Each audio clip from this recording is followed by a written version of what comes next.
Puhar. Okay, so we've been working harder, longer to attempt to make this happen for real. Like shifts in attitudes are happening around here. On my end, Mom's had a shift of attitude. It's happening for me finally. I'm having a shift of attitude. Anyway, as you're editing, Mom, I think this one should go out first. Okay. Because of the popularity of this specific topic right now. I'm just telling you that this one needs to go out first. Okay. Because I've been pet sitting like an hour away. And so we're doubling down for the day, getting my 2 done that I have ready. And we recorded one yesterday. That was mine. We're doing good. Hopefully. We are. That's 3 weeks worth. Oh, my. My gosh, oh my. If and I already have 2 more started. Oh, nice. I have another one that I'm in my brain. Mom asked me if I did meth last night. I fucking might have. I don't know. I don't recall smoking anything, but shit. Yeah, she texted me. She's like, I finished these 2. And then this morning I was in our shared drive cleaning stuff out. And I see that there are 4 things happening that all have yesterday's date. And I was like, oh, wow, this kid is, This kid is stressed. Yeah. She's working away. Okay.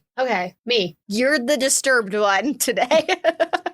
Yeah, I have no words for that. Actually, I think I'm the disturbed one. You present the fact. I don't disagree. All right, ready? Okay, great. Ready? Okay. Let's go. Oh, that's you texting me about picking you up soda pop from Sam's Club. Yeah, Mexican Coke is the greatest thing ever. And I'm like, Mom, I need my own Mexican Coke, please. All right. Police. Police. That's literally at the end of the text. Okay, I'm ready to disturb you. Do it. This is pretty odd. Okay. I'm not going to lie. So am I going to puke? No, but Okay. on the next one you might. In September of 2004, police stumbled onto one of the strangest underground discoveries made beneath the city in Paris. Obviously said they were Paris police, right? No, you didn't. Okay, so the Paris police stumbled onto Parisian police? Yes, underground discoveries ever made beneath the city. The catacombs? Yeah, but what happened in the catacombs? Well, I'm like, we've known about the catacombs. Those things are fucking terrifying. I've been there. I've been in the catacombs. Catacombs. And that was like in the 80s. That was in the 80s, yeah, but they've been around since the 1700s. That's what I'm like. Those weren't recently discovered. Those weren't recent. No, but listen. Okay, so listening. Sorry. So the cops were doing like a routine training exercise, and officers from the French police inspection unit were exploring restricted sections. That is so grim that they do trainings in the catacombs. Fair. That is very grim. You are not wrong. Like you are not so bad. Wrong. Okay, sorry. So they're doing training exercises, and the police inspection unit were exploring restricted sections of the tunnels. So not places that they commonly tour, right? Because they have tours down there, obviously. But so they came across a fully set up cinema room, a large screen projection TV with all of the equipment. So that wasn't from the 1700s. No, it was not.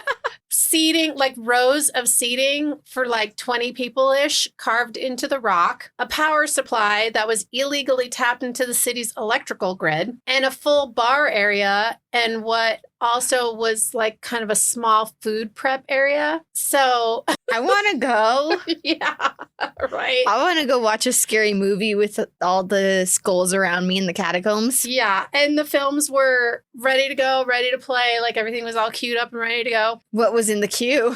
They were like horror movies, and like I can't remember what all there was, because I took notes so I wouldn't have to be like trying to scroll through my phone while we're doing this. Okay. So anyway, so the movies are loaded up and everything, and the space was super clean and super organized, not just like a random squat. And there were phones also installed, like landlines, and then there were cables and wiring that ran through the tunnels in a way that told the police that like some thought went into this. Yeah. Like there was clearly planning some and thought went engineering. into this. Right? They freaking carved out seats in rock. Yeah. That definitely had some planning, some engineering, some architectural. Right. Not just your random squatting. And how did nobody notice these people going down there with these tools that cut through rock? I don't fucking know.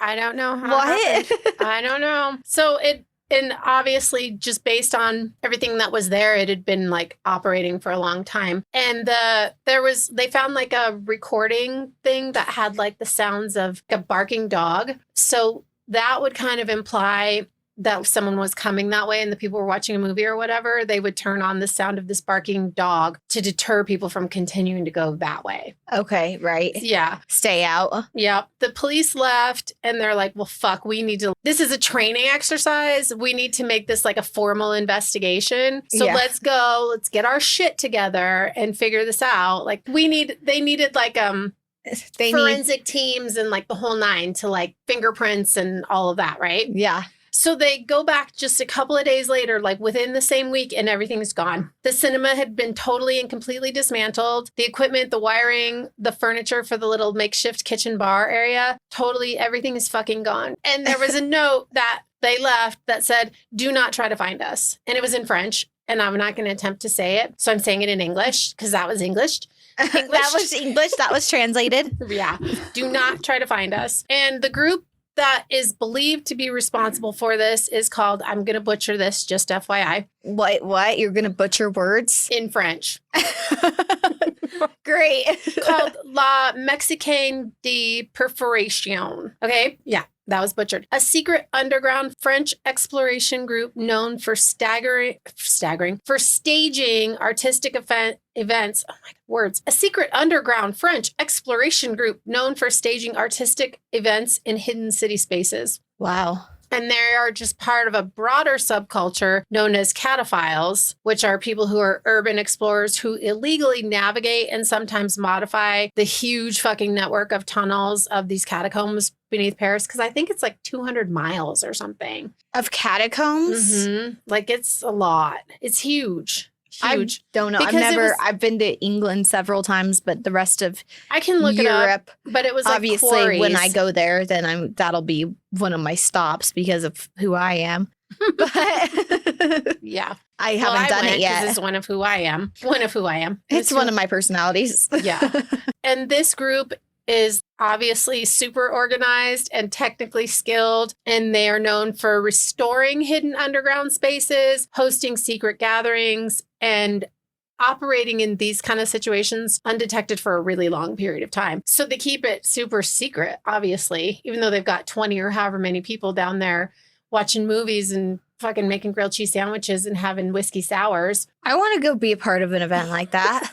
Yeah. That's almost like being part of a flash mob. Yeah. That sounds so cool. Yeah. It's like, okay, you're in the know. And, this case is pretty iconic. I mean, it's pretty illegal, but like, I don't. Pretty illegal. It is illegal. Like, fully. It's like actually so illegal, but like, I want to be a part of it. Yeah. So anyway, so if anyone that plans these events is listening and wants to include me in one of these events, I promise I won't tell. I just want to be there and like journal about it and write about it and all the things. And I'm so excited. So please do that if you think about me. And obviously this particular one sticks out because of it was in the catacombs, and then obviously the high level of organization and just, that it was a whole entire hidden world beneath a major city that already exists. But within that, there was an isolated area of a movie theater. There was an Alamo Draft House in catacombs. I love it. Yeah. We should do that sometime. Yeah. So that's it. That's so interesting. I love that. Thank you. The catacombs is not new. It was in 2004. I'm like, no, but this shit was 2004. Well, you made it sound like there's a new discovery in the catacombs. It's the catacombs. It's more skulls. Oh, God. I wouldn't doubt that, though. No. Not even for a second that there's fresh skulls down there. Yeah. Oh, yeah. I'm sure there's murders and shit. People try to hide and shit down there. I would imagine, like, if I look that up, then yeah. Yeah. I guarantee it. Then yeah. Okay. Yeah. So that's it. It's pretty disturbing, but it's also pretty fantastic. I love it. Yeah. I'm like, it's actually not disturbing at all because it's awesome. Yeah. That people are brilliant like that and so bad. Yeah. And I'm like, I'm like, it gives me like an adrenaline rush. I'm like, I want to be a part of it. Somebody invite me to this. 100,000 skulls. Right. That would be frightening and cool. All of those things. I'll take my bear with me. With your whiskey sour and your grilled cheese sandwich. I don't like whiskey sours, but I'll have a grilled cheese. On gluten-free bread. Yeah. we're sourdough. Or if we're in Paris, I probably don't have to because their shit is not bad like it is in the U.S. Right. The gluten's better gluten. Well, yeah, how food is grown in the U.S. Yeah, I'm sure. All right. Well, let's That's get a off different of our disturbing fact. Yeah, let's get off our soapbox about all the bullshit we do to our food. Okay. So this case, I didn't know if I was going to actually do it. I wanted to do it. Didn't know if I was actually going to. Felt really stuck, moved on. Then I kind of circled back to it. I was like, what if I go about it a different angle? So I did go about it a different angle and that worked. So what's here is what I could find. Okay. Basically. So I understand apologies. that. It's probably going to be a little shorter, but Oh, people are like, oh gosh, darn. damn it, not a short episode. Oh no. These two bitches might. However, will we live with them only speaking for 40 minutes? Ish. I was gonna say probably already at. No, we're not that far. Not that long. Okay. Mirjana Puhar. She was born July 27th, 1995 in just, you're going to have to so forgive me on pronunciation. I'm pronouncifying words today. Sremska Mitrovica in Serbia's Vojvodina region. She's from Serbia. Okay. Sorry, I don't mean to. I'm not laughing at the country. I'm laughing at Daphne's poor pronunciation of the words. Of everything. Yeah, shit. We can't even speak English. No shit. She literally grew up in a war zone Aw. because of the Yugoslav wars and her I think I said that one right. Yugoslav. That Mhm. sounds right to me. Yugoslav. Uh-huh. And her family had to flee when she was a kid. Oh, that's so sad. They initially fled to New York in 2000 as a result of the NATO bombing. I'm going to do what you do. And I'm going to say, oh my God, this reminds me of Sons of Anarchy because I'm watching Sons of Anarchy again. Uh-huh. That doesn't bother me. I think it just bothers you when I say things to you. But when you say things to me, it doesn't bother me. It doesn't bother me. Well, you act like But it you have a bothers TV you. reference for everything. I do because I'm a TV watcher. Yeah, you are a watcher.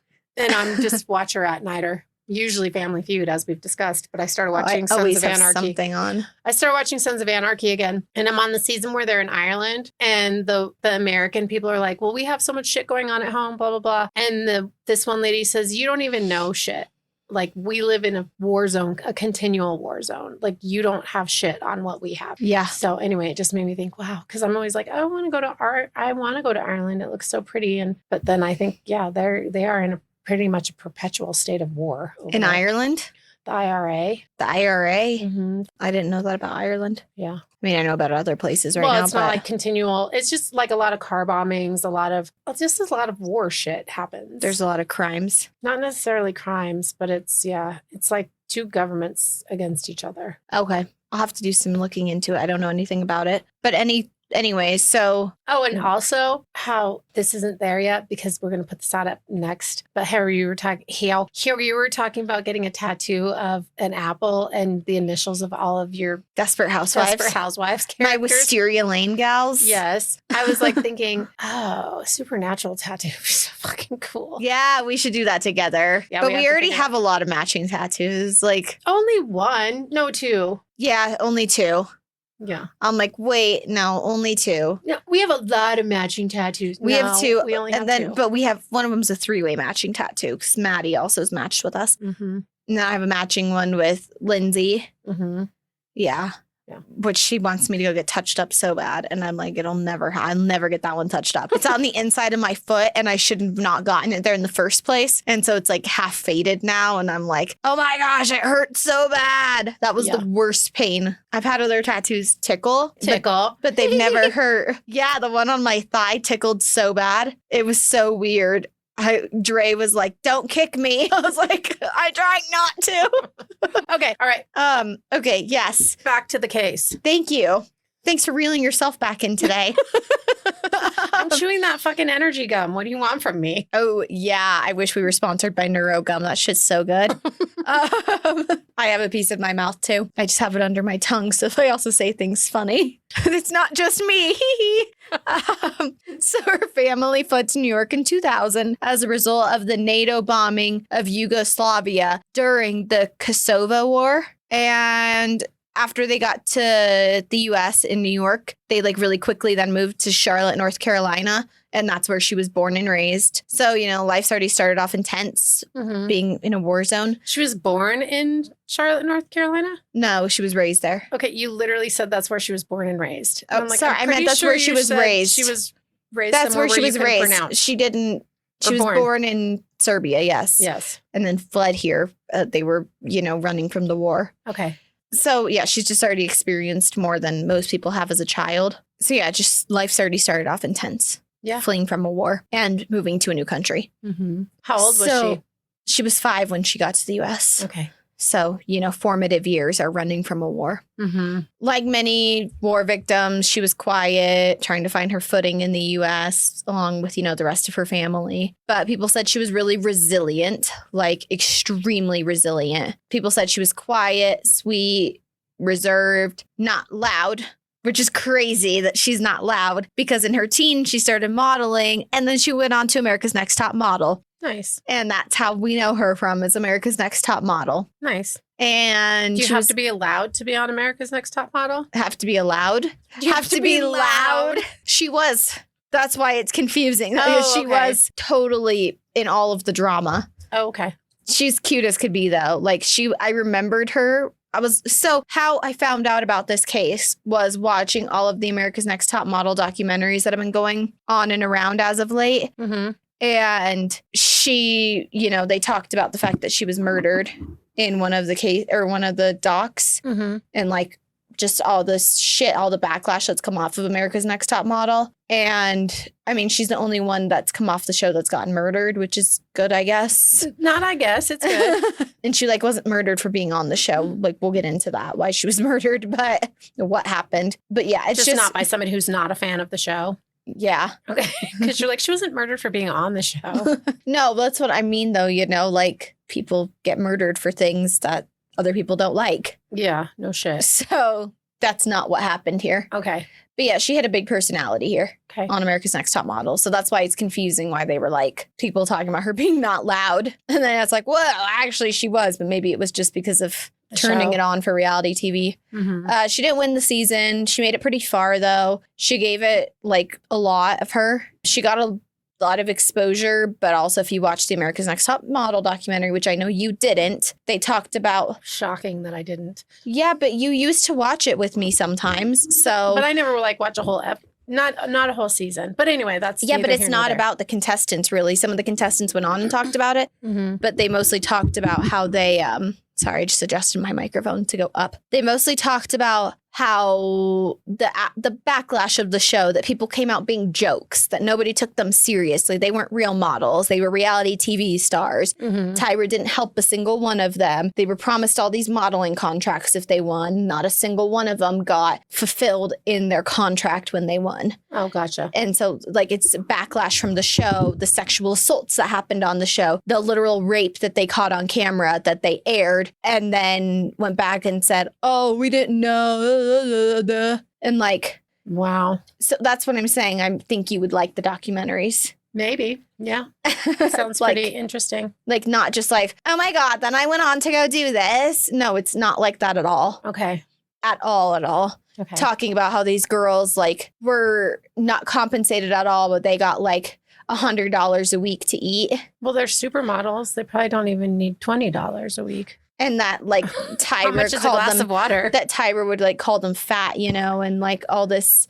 Yeah, just like it's like stuff like that, it's not. And that she brought one of these girls on that was, super, super, super dark and told her she was ashy in front of the world. And Tyra's a black woman. Yeah. So that's fucked up. Yeah. And like, it's fucked these up in fucked general up things to degrade people for anything. Right. So it's these fucked up things that happened on the doc. And like when the 3 guys, remember the 3 guys that hosted the show with her? Kind of. I remember the one guy that was like over the top. Miss J. Yeah. Yeah. Well, they were like best friends for life. Like he was her model walk coach. Mm-hmm. And then she had to fire them. Like the show made the decision to fire them. And then it came out that like it was actually also her decision to fire the 3 of them. And that was like her best friend for life. And then she never spoke to him again. And like he had a stroke and couldn't walk and couldn't talk for like 3 years. Jeez. And she never came to visit him. She sounds like a great person. I know, right? So I was like, I love Tyra. I used to. I hope after watching we this, share a fucking birthday. I'm like, her and Jay-Z. It's like, God damn it. You got some evil twins there. I evil do. Evil twiplets. Yeah. Yeah. Yeah. You just keep your shit together. That's all I can say. If that's who you share your birthday with. But I share mine with Edgar Allan Poe. He was just dark in the brain. Yeah. So are you. Yeah. But you also share your birthday with Dolly, and she's the best person ever. Dolly Parton, yes, very cute. Oh, no, best person ever. And Robert E. Lee, who also not so awesome. Not so awesome. Yeah. Not so great. Yeah, but I still think you win because of Dolly. Okay. Dolly cancels out the rest. Good. Yay. Anyway, so she gets off the show. You would think she'd get all this exposure until these documentaries come out that say, no, she didn't. Like, none of them. Like, you should watch them. You just need to watch them. You would enjoy watching it. They're very captivating and entertaining. And okay. You just need to watch it. Then you can understand and we can have a conversation further about it. Okay. Not on here, just to have right. it. People are like, okay, but not now. Moving on. But that could be the reason why people are listening is because of this. Yeah, it could be. So anyway, yeah, they were made to be jokes in the modeling world, not taken seriously. So the thought exposure the exposure that you would think that they would get as contestants of the show didn't actually come true. So after the show, she goes back to North Carolina. She's 19 at this point. Young, fun, whatever. She gets into a relationship with a guy named Jonathan Alvarado. And I saw that they called him Cupie or Cuppy, but I'm just going to call him Jonathan because I'm like, hey, Cuppy. I don't know. I don't know.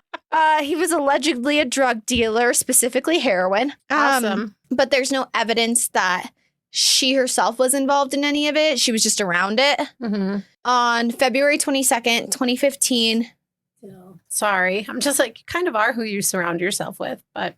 Yeah, but she wasn't doing it or dealing it. Right. She was just around it. Just there. I mean, I think she was just a 19-year-old, right? And the guy she's dating is doing it and he's probably buying her pretty things and whatever, Yeah. She's in love.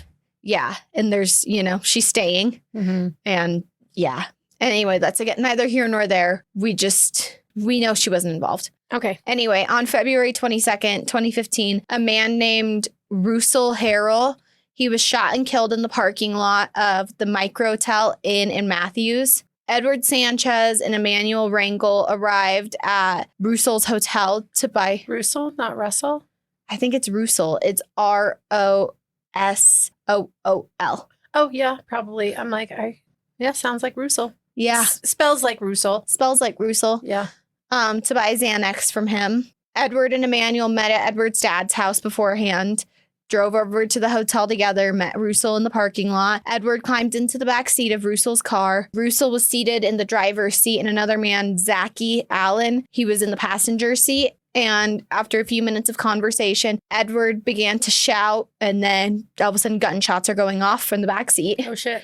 4 or 5 shots were fired and then he exited the vehicle.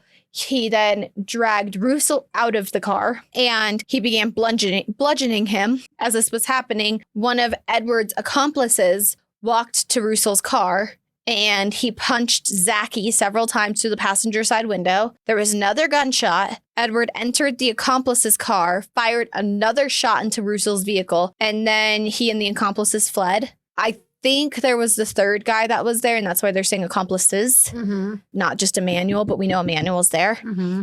It gets a little confusing. Like I said, this was like the information I could find. So totally get it. Edward and his accomplices stole Russell's 2 guns that were in the car, a bunch of Xanax bars, and a small amount of cash that, what? What? You make it sound like they're candy bars. They are. Little bars look like Xanax, or little bars of Xanax. I know, but they stole their Xanax bars and Kit Kats. And Kit Kats. They stole their sleepy time. They stole their sleepy time treats. And a small amount of cash that Russell and Zachy had on hand were stolen as well. Russell died at the scene at 22 years old. Zachy was severely injured and is now paralyzed from the waist down. Well, that's all sucky. Yeah. So investigators thought this looked like a bad drug deal that turned, robbery into then murder. Kind of sounds like it. Yeah. Well, yes. Okay. But it was drug deal gone bad. Mm-hmm. That's what it sounds like. Yeah. One prosecutor described the murder as they were targeting people that they believed that they had drugs and money. Mm-hmm. So then on February 23rd, the next day in 2015, Edward met with one of his accomplices, Emmanuel, and a mutual acquaintance of theirs from middle school, David Lopez, Okay. at the dad's house, at Edward's dad's house. They took his truck and Edward's truck or the dad's truck? the dad's truck. Okay. The three plotted to drive to this local home of a known heroin dealer and to rob him and steal all of his heroin. So Mirjana and Jonathan and his roommate, Husmar Gonzaga Garcia, are all just chilling in the house. It's a normal night. There's no partying happening. Like, it's literally just the three of them in the house, Mm-hmm. just chilling. They're just there. Right. They're just hanging out. They're at the house, right? Right. Someone knocked on the door. Mirjana gets up and answers the door, and she's shot and killed almost immediately. Oh, shit. Yeah. So, like, that's just like, it made me sick that they knocked. And I don't know why it made me sick that they knocked, but it did. Because they have manners before they shoot you. Right. It's like, what the fuck? Why not just bang down the door? Uh-huh. Yeah. No, I got it. But man, that just makes me not want to answer the door any more than I never want to answer the door anyway. I know, right? Mm-hmm. So, like, there's no time for anyone to even process what's going on inside the home before, like, it immediately started, going off. Mm-hmm. So David waited in the truck. Edward and Emmanuel were the ones who knocked down the front door. The door was open. They knocked her down out of the way, shot and killed her, entered the home. Like, seconds later, David heard about a dozen gunshots. Mm-hmm. Then he entered the home and started grabbing things. And he looked down and there were 3 dead bodies. Oh, shit. So obviously we know the bodies are later going to be identified as Jonathan, Mirjana, and Husmar. Okay. Mirjana was fatally shot in the neck and the shoulder, and then they beat her after she was already dead. Jeez. And they killed her at 19 years old. That sucks. Jonathan was beaten and then shot in the back of the head. Jeez. So he was taken out execution style Mm-hmm. After he was beaten. after he was beaten. Then they killed him at 23 years old. He was 23. Husmar was shot 8 times, 6 times in the head and the upper back. 2 more times, 1 in the arm, 1 in the leg, and they killed him and he was 21. That's some overkill. Yeah, for sure. Mm-hmm. So the house was torn apart. Like, things obviously were looking stolen. Like things were just obviously stolen from this home, right? Mm-hmm. Like, There's 3 dead bodies and the house is ransacked. Exactly. Gotcha. Because obviously we know these assholes were just looking for drugs and money. Mm-hmm. So Mirjana was obviously not the intended victim of Mhm. this. Neither was Husmar. Victim of circumstance. Yeah, Wrong place, wrong time. exactly. So the jackasses, they all left with drugs and money and whatever else that was valuable that they could take out of the home. Mm-hmm. They sped off, tried to flee from the state, headed towards Texas. They were headed for the border. Mm-hmm. While they're zooming along, they get pulled over on February 24th. And in the car, police find guns and other weapons, things that were obviously stolen. Mm-hmm. And the kicker is bloody clothes. Hmm. So they're like, huh. So obviously they're arrested and taken in for questioning. Well, that's not really that obvious. Well, they were arrested and taken in for I'm questioning. like, given the fact that there's a dead body in the car. Yeah, it's probably been there. It's fine. You bought it that way. Let's go. Right? Samuel Little much? Samuel Little much. Edward is obviously our main guy here. I don't think I needed to tell you that since he's the meeting point. Mm-hmm. All the shit. Yeah.